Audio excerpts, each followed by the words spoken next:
जनवरी 2019 की यकबस्ता रात Washington DC की सुनसान गलियों में हर तरफ खामोशी थी, लेकिन नेशनल सिक्योरिटी एजेंसी यानी नासा के सर्वर रूम में अचानक एक रेड अलार्म बज उठा। स्क्रीन पर सिर्फ एक पैगाम चमक रहा था, अनऑथोराइज्ड एक्सेस डिटेक्टेड। दुनिया के सबसे महफूज तरीन नेटवर्क में कोई घुस चुका था। मगर हैरत की बात यह थी कि लॉग इन होने वाला यूजर वो शख्स था जो 2 साल पहले मर चुका था। माइकल स्टोन, नासा के सीनियर साइबर एनालिस्ट, कम बोलने वाला मगर अपने काम में जनूनी, दिन रात कंप्यूटर के सामने बैठकर नई नई सिक्योरिटी टेक्नोलॉजीज बनाता रहता। उसके पास एक पुरअसरार फाइल थी जिसका नाम था प्रोजेक्ट हेलेक्स। ये फाइल इंसान के दिमाग के सिग्नल्स को कंप्यूटर में स्टोर करने का तरीका बताती थी। इस तरह से इंसानी जहन को डिजिटल फॉर्म में महफूज करने का तजर्बा। माइकल अक्सर अपने साथियों से कहा करता था, अगर जिस्म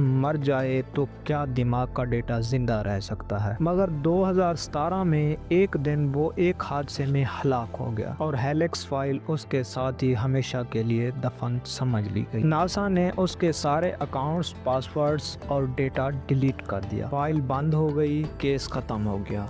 लेकिन असल कहानी तो अब शुरू हो रही है। 2 साल बाद जनवरी 2019 में वही डिलीट शुदा अकाउंट दोबारा एक्टिव हुआ। हेडक्वार्टर के अंदर एक मैसेज रिसीव होता है जो कहीं बाहर से नहीं, नासा के ही आईपी था। यानी कोई बाहर से नहीं, कोई अंदर से खेल खेल रहा था। चीफ रिचल मोरिस ने फौरन खुफिया इन्वेस्टिगेशन ऑर्डर किया। पूरी टीम हैरान थी, कोई भी सिस्टम को बाईपास नहीं कर सकता था। लेकिन यहाँ लॉग इन वही था जो 2 साल पहले मर चुका था। अगली सुबह नासा के डेटा सर्वर पर एक नया फोल्डर जाहिर हुआ, हेलेक्स रीबॉर्न। एक फोल्डर में एक ही फाइल थी। जब वो फाइल खोली गई तो उसमें सिर्फ एक लाइन लिखी थी, you deleted me but I never left MS। पूरा कमरा साए में डूब गया। माइकल स्टोन की इब्तदाई हरूफ MS, सबके चेहरों पर खौफ था। इन्वेस्टिगेशन से मालूम हुआ कि माइकल स्टोन की फाइल प्रोजेक्ट हेलेक्स को उसकी मौत के बाद किसी ने खुफिया तौर पर एक सब सर्वर पर कॉपी कर लिया था। ये फाइल इंसान के दिमागी सिग्नल्स को डिजिटल एल्गोरिथम में बदल देती है,